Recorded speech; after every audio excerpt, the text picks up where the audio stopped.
Hi అండి. ఈరోజు వీడియోలో ఒక మంచి జ్యూసీ రవ్వ లడ్డు చూపించబోతున్నాను. అది అందరికీ తెలిసిందని అనుకుంటారేమో, కానీ ఇది కొబ్బరి పాలతో చేస్తాను. ఎంతో జ్యూసీగా వస్తుంది, టేస్ట్ అయితే అంతే బాగుంటుంది. ఈ సంక్రాంతికి ఈ వీడియో చూసాక మీరు కూడా ట్రై చేయండి. ముందుగా ఒక కప్పు కొబ్బరి ముక్కలు తీసుకొని వెనకాల బ్లాక్ పార్ట్ తీసేసి అరకప్పు వాటర్ వేసి మిక్సీ పట్టి పక్కన పెట్టుకోవాలి. ఇప్పుడు 2 కప్పులు సూజీ రవ్వ వేసుకోవాలి. ఇప్పుడు మిక్సీ పట్టుకున్న కొబ్బరి పాలు కొబ్బరితో సహా ఇందులో వేసేసుకోవాలి.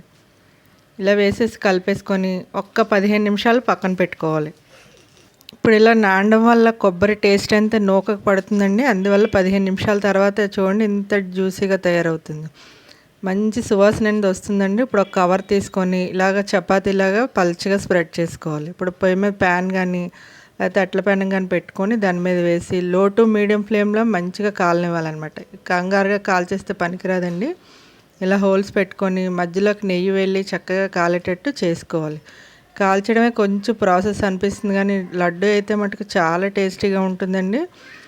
ఈ రెసిపీ ఒకసారి చేసిన తర్వాత ఎప్పుడు మీరు ఇలాగనే చేస్తారనమాట. 2 వైపులా కాల్చిన తర్వాత మీకు తీసి చూపిస్తాను చూడండి. నేను 2 వైపులా 2 పెనం వేసి కాల్చేసాను. ఇప్పుడు పూర్తిగా చల్లారాక ముక్కలు కట్ చేసి పక్కన పెట్టుకోవాలి. ఇప్పుడు పంచదార ఒక కప్పు వేసుకొని ఒక 2 యాలకులు మళ్ళీ ఒక 3 టేబుల్ స్పూన్లు పంచదార వేసుకొని కొద్దిగా బరగ్గా ఉన్నట్టు మిక్సీ పట్టుకోవాలండి. ఇప్పుడు ఒక ప్లేట్లో వేసుకోవాలి. ఇప్పుడు నెక్స్ట్ మన చపాతీ ఉన్నాయి కదా, అవి కూడా కొద్దిగా వేసుకుంటూ మంచి గరుగ్గా ఉండేటట్టు, అంటే నూకలా ఉండేటట్టు మిక్సీ పట్టుకోవాలి. ఇలా ఉండాలండి చూడండి. ఇలా ఉంటే సరిపోతుంది. అన్నీ ఇలా మిక్సీ పట్టేసుకొని ఈ షుగర్ పౌడర్లో వేసేసుకోవాలి. ఇందులో ఇంకా పాలు కానీ నెయ్యి కానీ ఏమీ అవసరం పడదండి. మనం ఇలా కానీ చేసుకున్నామంటే ఒక వారం రోజులు కూడా స్టోర్ అనేది ఉంటుంది. కొబ్బరి వాసనతో మంచి ఫ్లేవర్ అనేది వస్తుంది అనమాట.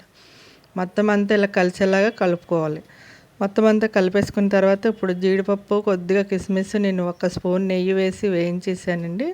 అది వీడియో అయితే తీయలేదు, ఇంక ఇలా చూపించేస్తున్నాను. ఇప్పుడు ఇందులో వేసుకోవాలి. మీకు ఇష్టమైతే ఇంకా నెయ్యి వేసుకోవచ్చు, కానీ నెయ్యి అయితే పడదండి. టేస్ట్ అయితే చాలా బాగుంటుంది లడ్డు. ఇప్పుడు ఇలా గట్టిగా ప్రెస్ చేస్తూ లడ్డు చుట్టేసుకోవడమే. రవ్వ లడ్డులు ఎన్నో రకాలు చేసుకుంటూ ఉంటారండి. ఈ ప్రాసెస్లో ఒకసారి చేసి చూడండి, మీ ఇంట్లో వాళ్ళందరికీ నచ్చుతుంది. ఒక్కసారి ట్రై చేయండి. ఈ రవ్వ లడ్డు రెసిపీ మీకు నచ్చినట్టయితే ఈ సంక్రాంతికి ఖచ్చితంగా ట్రై చేయండి. ఈ వీడియో మీకు నచ్చితే లైక్ చేయండి, షేర్ చేయండి, సబ్స్క్రైబ్ చేయండి. పక్కనే ఉన్న బెల్ ప్రెస్ చేయండి. Thank you for watching.